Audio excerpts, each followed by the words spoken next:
The procedure is carried out by using the PPH set of instruments from Ethicon Endosurgery Incorporated. The kit includes a 33mm hemorrhoidal circular stapler, a circular anal dilator, a purse string suture anoscope, and a suture threader. The patient is positioned in the prone jackknife or lithotomy position. The anal verge is gently massaged and dilated before inserting the dilator. It is recommended that the obturator be inserted alone as part of the dilation process. This will help to prevent damage to the internal sphincter. The obturator is then removed and the circular anal dilator with the obturator in place is inserted. This pushes back the mucosal prolapse into the anal canal. It is important that the tubing aspect of the dilator, which is 3 centimeters in length, overlies the dentate line. This will help prevent damage to the dentate line and the internal sphincter. The skin is milked out to flatten the tissues. This will help ensure that the dilator has been inserted far enough to protect the dentate line. The phalange of the circular anal dilator is provided with 4 slots in order to secure it to the perianal skin so that it is held firmly in place. The circular anal dilator is fully inserted and affixed to the perineum with 3 to 4 sutures. The purse string suture anoscope is inserted through the circular anal dilator, facilitating a circumferential purse string suture of only the mucosa and submucosa. The purse string is positioned near the tip of the anoscope. Use of 2-O-proline SH or monocryl on a UR6 needle is recommended for the purse string. The purse string sutures are placed close together, 6 to 12 small bites, to allow better traction of the mucosal prolapse. Each insertion of the needle is near the exit point of the last insertion. The purse string should be at the same level circumferentially. At each stitch, the purse string suture anoscope is extracted, then rotated and inserted again.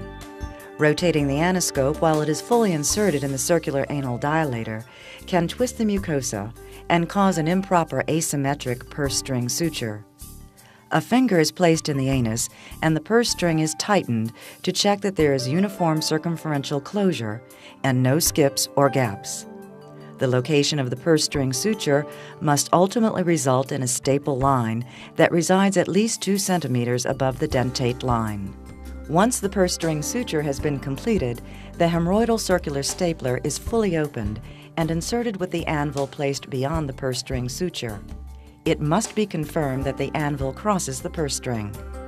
A careful examination is conducted to confirm that the entire circumference of the mucosa is up against the center of the rod. A surgical knot is made to secure the tissue onto the anvil shaft, and with the help of the suture threader, the ends of the threads are pulled through the lateral channels of the stapler. The stapler is then partially closed, advancing the stapler housing into the anal canal.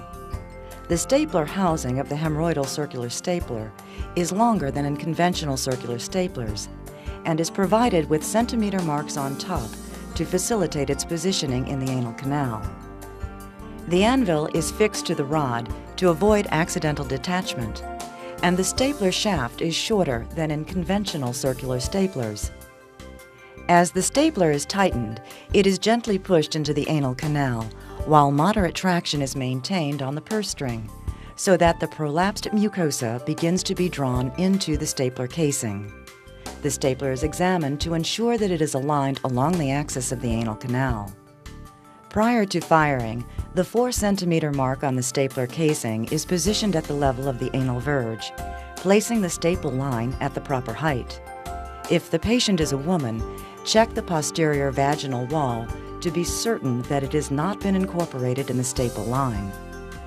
As the stapler is closed completely, the orange indicator will advance to the low end of the green gap setting scale toward the smaller B, shaped for the shortest closed staple height.